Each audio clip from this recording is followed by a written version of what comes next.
Program Jiwa Aid Komuniti Madani bukti kesungguhan kerajaan dalam memelihara kesejahteraan dan keharmonian masyarakat majmuk. Speaker Dewan Undangan Negeri Dun Sarawak, Tan Sri Muhammad Asfia Awanasa berkata, menjaga perpaduan yang telah lama terjalin antara pelbagai kaum dan agama di negeri ini menjadi keutamaan kerajaan.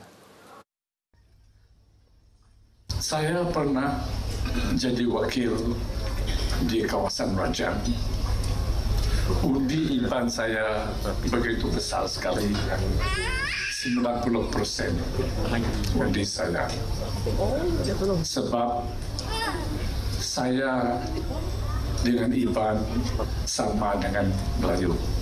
Beliau berucap ketika merasmikan program Jiwa Aid Komuniti Madani yang dianjurkan oleh Jabatan Penerangan dengan kerjasama Jawatan Kuasa Keselamatan dan Kemajuan Kampung JKKK Sungai Laru di Kuching. Tambah beliau, dalam Perlembagaan Malaysia, agama Islam adalah agama rasmi tetapi penganut bangsa lain bebas menjalankan acara mereka mengikut kepercayaan masing-masing. Sementara itu, Wakil Pengarah Penerangan Malaysia Sarawak Siti Fairuz berkata, program Jiwa Aid Komuniti Madani itu bertemakan sambutan perayaan yang bertepatan dengan sambutan Hari Ibu dan Hari Gawai.